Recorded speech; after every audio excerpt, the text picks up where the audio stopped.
Labas vakaras, sveiki šios tiesioginės transliacijos pagalba atvykę į Druskininkų miestą, į Lietuvos kurortą. Nuostabus antradienio vakaras.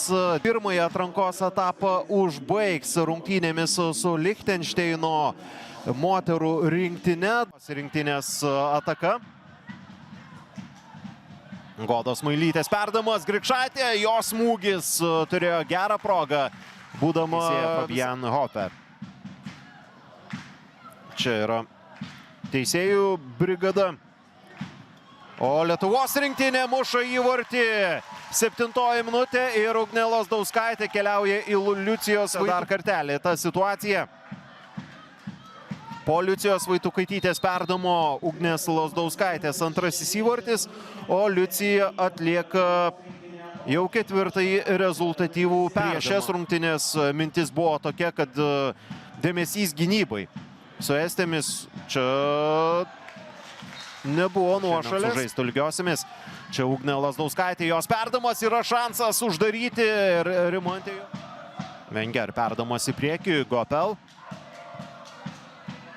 Ir čia štai toks. Benekenštein, 11 numerį Zalomė Štamp. Rungtynėse su Bosnėmis įrašytas tas pats priekį esančių žaidėjų sąrašas. Lazdauskaitė, Jonušaitė, Smailytė, bet Goda Smailytė, matome, kažkiek rungtyniauja ir atsitraukusi, o Liucija Vaitukaitytė muša įvartį ir antrasis kėlinys prasideda taip pat sėkmingai ir su rezultatyviu perdamu, o šį kartą rezultatyvų perdamą įvarčiui atliko Tereza Romanovskaja. Vaitukaitytė. Rimantė Jonušaitė, aišku, šalia jos iškart kelios varžovės. Jonušaitė susikūrė vis tiek galimybę smūgių ir tai yra smūgių. Varžovių komandoje 37 metai jai. Čia Lichtenšteino rinktinė turi progą. Ir ta pati Gerner skubėjo prie kamulio. Antrajame kėlinyje po Romanovskos perdamo jau pati Liucija pasižymėjo. Čia ir Joyce Štek smūgis. Būtų galima tikėtis kažkokių čia netikėtumų. Kai rezultatas yra 2-0, viskas yra aišku, Lietuvos rinktinė iškovoja pergalę. Ir rimtis bei susikaupimas Tomo Ražanausko veide. Treneriai tai su pergalė, bet čia ne apie pergalę šiandien, o apie apskritai viso moterų futbolo pergalę. Užimta galiausiai pirmoji vieta grupėje. Ar jau ateina kažkoks supratimas, kad užėmėt pirmą vietą, nes kai aš komentavau jūsų rungtynės, sekiau, kas vyksta Estijoje, atrodė, kad čia kažkoks sapnas, o po rungtynių, kai paskelbė, kad Estės sužaidė lygiosiamis, šiurpuliukai perbėgo per kūną. Tai kas vyksta jūsų galvoje šiuo metu? Aišku, kad dabar sunku dar tai, sakykime, suprasti, įvertinti. Gal viskas ateis šiek tiek vėliau, bet visų pirma džiaugiamės pergalę, kad pasiekėm. Gal norėjosi šiek tiek užtikrinčiau laimėti. Toks biški buvo nervų karas.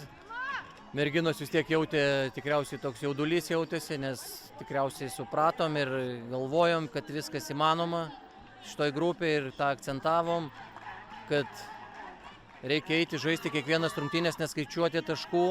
Ir anksčiau ir vėliau tas rezultatas turi ateiti. Visų pirma, noriu padėkoti visom žaidėjom. Tai fantastinis ciklas išėjo. Sakykime, ką aš matau kaip treneris, tai tikrai eina į priekį jos. Auga per kiek aš jau 1,5 metų, tai tikrai yra poslinkis į priekį, kad ir nedidelis, bet po truputį judant gerą linkme. Tai tikiuosi, kad tą jos ir išlaikys, nes jos, kaip ir nekartą sakiau, tikros liūtės ir šiandien buvo ir visą ciklą. Tai dar kartą parodo rezultatas, kad viskas gyvenime įmanoma, tik viskas priklauso nuo mūsų pačių ir mes savo, kaip sakoma, ateitį patys kūrėm ir kovojam už kiekvieną tašką. Paminėjot, kad kažkiek gal ir jauduliukas galėjo būti, vis tiek čia tie skaičiavimai, situacija, reikia laimėti, varžovės kaip sužais, varžovės irgi atrodo paskutinė vieta grupėje, bet niekada nežinai, ką gali parodyti oponentės, bet ko gero tie labai greiti įvarčiai kėlinių pradžiose buvo tie auksiniai, kurie leido ir jūs auklėtiniams kažkiek nusiimti tą ir rungtynių pradžios įtampa. Pirmas įvartis pirmajame kėlinyje, antrajame antras įvartis ir atrodo taip pakankamai ramu jau po to buvo.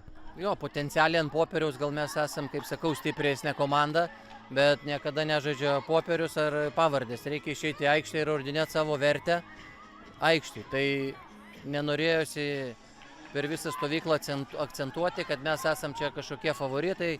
reikia ruoštis, neįvertinsi, būsi skaudžiai nubaustas. Tai tą visą, sakykime, stovyklos laiką pavyko išlaikyti tą koncentraciją, sakykime, ir be abejo, kad tas jauduliukas visada nuslūksta, kaip įmuši greitą įvartį, biškai lengvai, bet norėjosi dar truputėlį lengviau gal kad būtų ir tokios biškai įklimpom į jų tokį žaidimą, pradėjom kažkur tai irgi gal toks jausmas, kad saugot net tą rezultatą per anksti, bet norėjosi daugiau kurti, yra progų, tik išnaudotis reikia ir žiūrėti į priekį, mokintis reikia žaisti dar agresyviau, dar greičiau.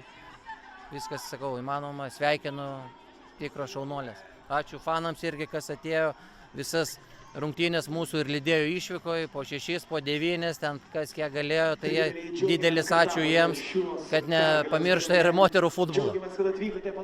Pabaigai, kai jau viskas baigėsi sėkmingai,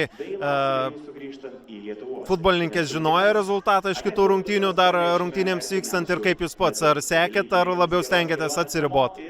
Futbolininkės tikrai nežinojo, kurio žaidė aikštėje, kas čia sėdėjo viena akim žiūrėjo, aš tai taip nuo 85 gal tik išgirdau, kad rezultatas tenais 1-1, tai sakykime, stengiamės irgi ten nesikoncentruoti, reikia save žiūrėti, aikštėje kas vyksta ir svarbiausia, kad čia irgi pasiekėm teigiamą savo rezultatą visų pirma.